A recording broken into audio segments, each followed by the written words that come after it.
Salut YouTube! Si on m'avait dit qu'un jour je me lancerais sur YouTube, j'y croirais pas, hein. Ouais, mais de toute façon, c'est très bien pourquoi tu vas sur YouTube, c'est pour l'argent, c'est toujours la même chose, de toute façon, avec vous, t'as envie de percer, y a que ça qui t'intéresse.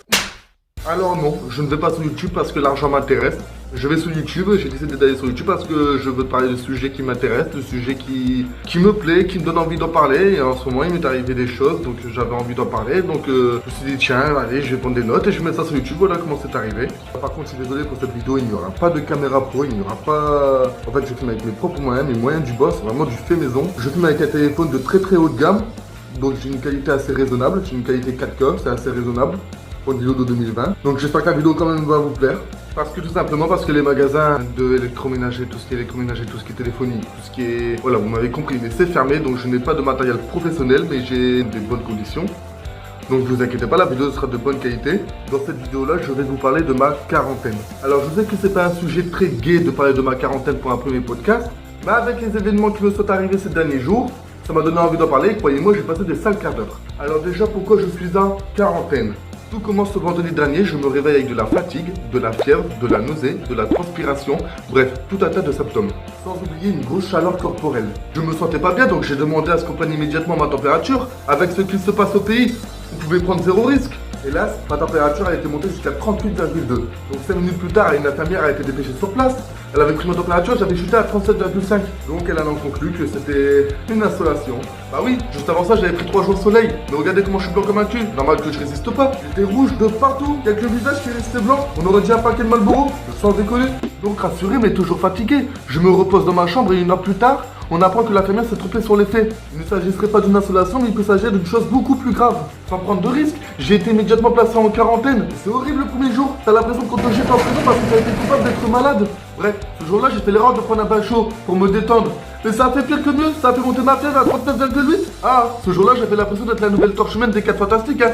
Je sautais pas la tête en espérant me transformer le corps enflammé et pouvoir voler, hein.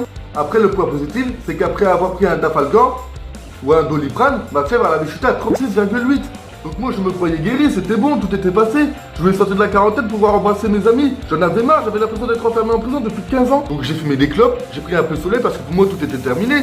Mais manque de peau de l'après-midi, ma température elle est montée à 39,2. Donc là c'est la panique générale. Certains envisagent d'aller faire un tour aux pompes funèbres. D'autres avaient déjà pris une pelle et commençaient à creuser ma tombe. Donc je suis emmené d'urgence à l'hôpital pour avoir une analyse du médecin. Et limite celle qui m'accompagnait, mon accompagnante, elle était comme ça. Bon alors jeune homme, que vous arrive-t-il? Ah bah, il a de la fièvre, 40 degrés. Ah moi je vous le dis, hein, il a le Covid-19. Attendez, pas de conclusion hâtive. Bon, je vais aller chercher le corbillard et demain j'appelle les pompes funèbres. En réalité, moi j'avais juste envie de faire une seule chose. Bon, je me casse les couilles. Mais rassurez-vous, hein, j'ai pas fait ça, hein. Bref, conclusion. Bah le médecin aussi ne savait pas ce que j'avais, malheureusement il y a trop peu de tests pour tout le monde, donc j'ai pas su en faire un. Mais vous savez, dans ces cas-là, c'est comme des Somaliens qui se partagent une galette des rois. Ouais, je commence à être trop bâtard ce que tu dis, ça se fait hard. Tiens, à ton tour. Ouais, je l'ai mérité.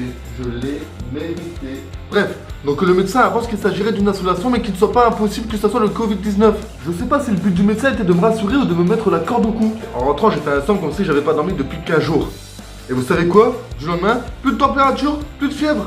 Jusqu'à l'heure aujourd'hui où je tourne cette vidéo, aucun symptôme ne sera déploré et aucune remontée de température. Et malheureusement, je dois rester pour l'instant en quarantaine par précaution. Hein.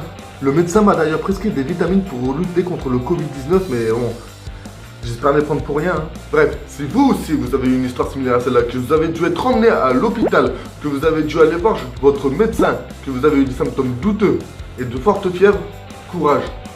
On reviendra plus fort. Si la vidéo vous a plu, vous pouvez également vous abonner, laisser un like et partager. Moi, je vous dis à bientôt pour une nouvelle vidéo.